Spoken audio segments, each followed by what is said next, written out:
What is up, everybody? Welcome back to another Pitching Ninja's Filthiest Pitches of the Day. Remember, before we get to those pitches, hit that subscribe button. Join Ninja Nation, the best baseball community on YouTube. And now, without further ado, here are my filthiest pitches of the day.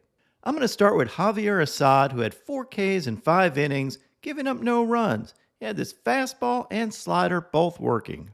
Lucas Giolito went 7 innings with 4 Ks and had these pretty changeups, including this bend-the-knee changeup. He ends the season on a high note, although it wasn't quite his best season, with a 4.9 ERA. Nasty Nate Eovaldi had 4 Ks in 5 rain-shortened innings, giving up no runs, and had these dirty knuckle curves. He battled Jeffrey Springs, who had 3 Ks, giving up 1 run and 3 hits, and had this two-seamer and changeup.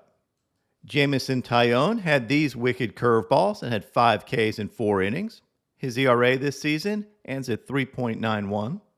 Cal Quantrill relied on his elevated fastballs for 4 Ks in 5 innings, giving up 1 run. He ends the season with a 3.38 ERA. Eric Lauer had 7 Ks in 6 no-hit innings thanks to his fastball and slider, and he battled against Zach Gallen, who had 6 Ks in 5 innings, giving up 3 runs, but had these elevated fastballs, knuckle curves, and changeups. Alex Cobb had 7 Ks in 5 innings, giving up 1 run, thanks to these mean splitters. Those things are totally filthy. He battled Sean Manaea, who had 6 Ks in 6 scoreless innings, giving up only 1 hit, thanks to his changeups and sliders. Carlos Carrasco had this slider for a sword and had 3 Ks in 4 innings. Michael Lorenzen had 7 Ks in 6 scoreless innings, thanks to his fastball, changeup, and slider.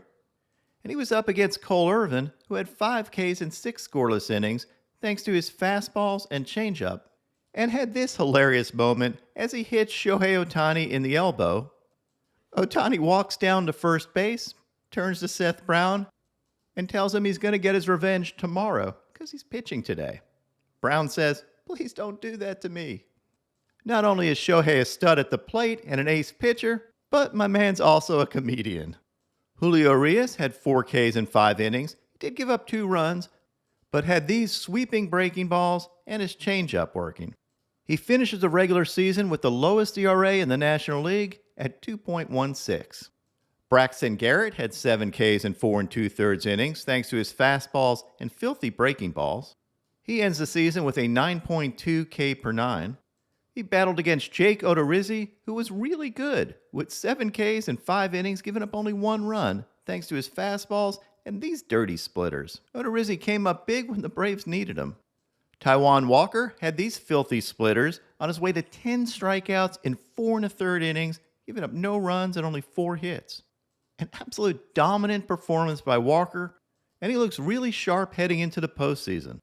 Gerrit Cole went 6 innings with 9 Ks. Nice. Thanks to his fastballs, his cutters, his sliders, and his knuckle curve. And he broke the all-time Yankee franchise record for strikeouts in a season, which was 249. He ends the regular season with 257 strikeouts, which leads the major leagues. But my filthiest pitcher from yesterday was Justin Verlander. Just coronate the man and give him his Cy Young right now. Verlander went 5 no-hit innings with 10 Ks, meaning that 3 of his last 6 starts, he was pulled with a no-hitter. That's how on top of his game Justin Verlander is. Verlander had White Castle specials, he had swords, he dominated with his fastball, slider, changeup. He turned the Phillies lineup into window shoppers, K'ing them all looking. He tied the franchise record in this game with 8 consecutive strikeouts. There is nothing this man can't do. He ends the season with a 1.75 ERA, which is the second lowest ERA in the wild card era, behind Pedro Martinez's 1.74, which he probably could have broken if he stayed in the game longer. The 2 oldest pitchers in baseball history to have an ERA under 1.8 are Cy Young at 41 years old and Justin Verlander at 39. That's how historic Justin Verlander's season has been. Here are some overlays that just showcase how well his pitches work together. Here's a 3-pitch overlay with his fastball, slider, and changeup, and you can see him form that triangle of death. And here's a slider and fastball overlay, and you can see why that slider plays so well against that fastball. They look the same coming in, and that slider disappears. Just a season for the record books by Justin Verlander. Now on to my filthiest relievers. Greg Weissert had this sick slider and fastball overlay. Check out the crazy horizontal movement on that slider. Luis Torrens became the first position player to be a winning pitcher for the Seattle Mariners. Not a bad fastball for a catcher. Andres Munoz had these wicked sliders. Adam Ottavino had this sick sinker-slider combo. And you can see in this overlay how unfair that is. Yes, you'll swing at a slider out of the zone because you thought it was a sinker that was going to run back to the plate. Hunter Brown continued to be dominant with this knuckle curve and KO. Ninja referee Steve Willis, count him out. Colin McHugh had this pretty 3-pitch K with a fastball and 2 sliders, and I overlaid them, and you can see how well those sliders tunnel with that low fastball. Emmanuel Clase had this cutter and slider. Raisel Iglesias continued to be dominant with his changeup and fastball getting 3 Ks. He's going to be an incredibly important arm for the Braves' postseason chances. And I'm going to give my filthiest reliever of the day to Kenley Jansen for these wicked cutters and for clinching the NL East for the Braves. And the Braves have won the East! And now, my pitching ninja moment of zen. Lindor hits this absolute bomb. And now it's 2-0. But look who comes up with the ball.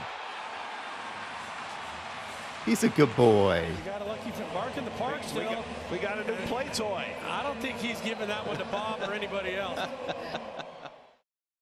What is up, Ninja Nation? My picks of the day today are a 3-leg parlay. I'm going to start off with Aaron Savali for 5 Ks or more, then take Corbin Burns for 7 Ks or more, and top it off with Shohei Ohtani to end his season with 8 Ks or more.